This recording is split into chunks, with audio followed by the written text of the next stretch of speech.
Salut tout le monde, on se retrouve pour une petite vidéo qui sera courte. Je vais vous présenter une alternative à Premiere Pro. Alors moi je sais qu'au début, avant que je prenne la suite Adobe, c'était un peu la galère pour trouver des softs plutôt assez intéressants pour faire mes montages vidéo. Il y avait le célèbre Movie Maker, mais qui est pas terrible. Il y a Windows qui avait ressorti un autre éditeur un peu plus récent, mais c'est pareil, on est un peu limité. Même si je suis quand même un peu amateur hein, pour l'instant, euh, on n'a pas vraiment beaucoup de possibilités qu'on peut faire avec. Mais la prise en main est assez simple. Alors du coup, la première pro, je sais pas si vous voyez comment ça fonctionne, mais on a un chutier, on peut du coup importer nos vidéos, on a notre petite timeline qui est ici. Alors vu que les vidéos sont sur un disque dur et qui sont un peu lourdes, ça prend un peu de temps. Alors au passage, si vous voulez voir le type d'animation qu'on peut faire avec Premiere Pro, j'ai fait une vidéo sur une animation pour le bouton abonnement qu'on peut incruster dans nos vidéos YouTube. Alors on a juste à hop là, basculer la vidéo dans la timeline et on la retrouve juste ici. Après on a les outils traditionnels, hein, cut, où on peut couper un moment de la vidéo, comme ça on la supprime. On peut rompre le lien avec le son si on le souhaite. On peut supprimer le son qui nous pose problème. On a en même temps les marqueurs. Alors avec les options d'effet, c'est plutôt sympa. Par exemple, on va dire que on veut changer, on veut faire un zoom. Donc un zoom à ce moment-là, on a enregistré le marqueur qui est ici et qu'on veut 15 minutes plus tard. En plus, on a un dézoom pour revenir à la position de base. Tac. Et du coup, on a une animation. C'est plutôt assez facile à prendre en main, Premiere Pro. Dès qu'on commence à un peu à y toucher, on prend ses marques et ça devient assez facile. En plus de ça, pour trouver tout ce qui est flou, bah, on a juste à aller dans les effets et à naviguer un peu. On trouve le flou gaussien que j'utilise de temps en temps.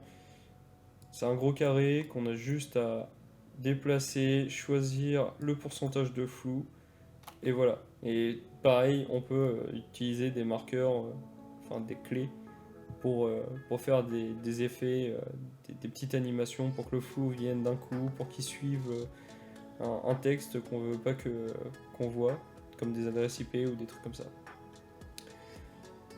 L'objectif de la vidéo, c'est pas de vous présenter Premiere Pro, parce que justement, on cherche à vous montrer une alternative à ce logiciel, et c'est Kdenlive. Kdenlive, je viens de le trouver il n'y a pas si longtemps que ça, là, il n'y a même pas une semaine. C'est un logiciel 100% gratuit, il n'y a même pas une version pro qui est payante.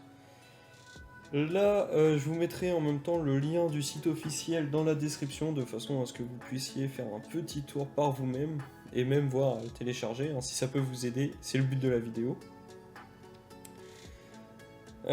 Du coup, je l'ai installé, et on va le lancer ensemble. Sur ce, si les vidéos aussi vous plaisent, n'hésitez pas à me le dire dans les commentaires, à dire ce qu'il faut rectifier, à liker, à vous abonner, c'est super encourageant.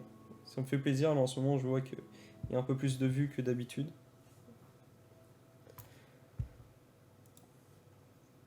Voilà.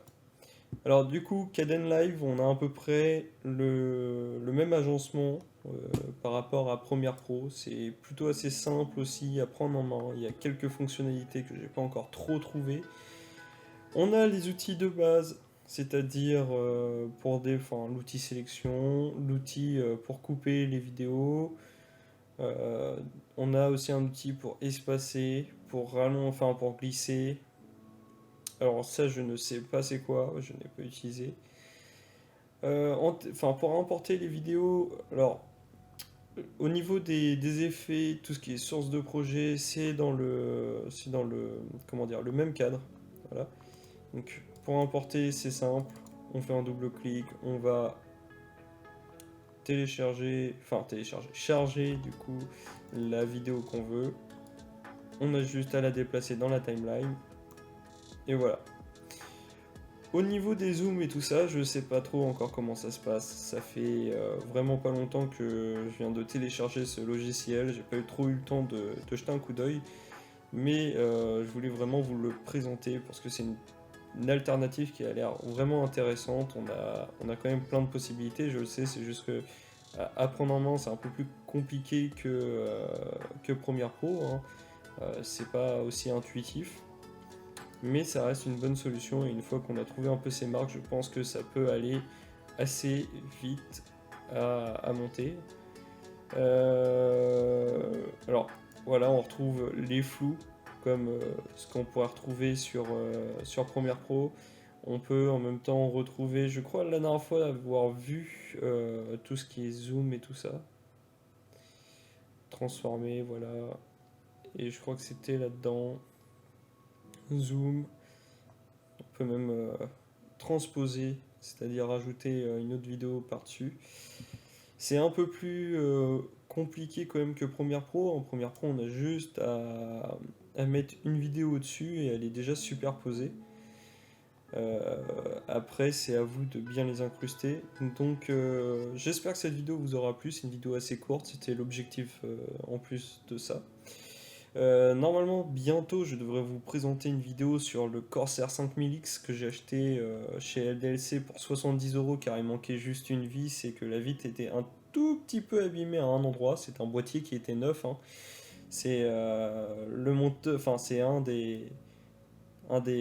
comment dire, un des mecs qui travaille là-bas qui m'a expliqué comment ça s'est passé, hein. Il a fait tomber la vitre en l'ouvrant quand il allait monter une config qui a été commandée. En soi, la vitre coûte une vingtaine d'euros puis en plus de ça, les vis sont fournies avec la vitre, donc c'est ce que je vais faire. Surtout, n'oubliez pas de vous abonner, j'espère que cette vidéo vous aura plu et on se retrouve à la prochaine. Allez, ciao les amis.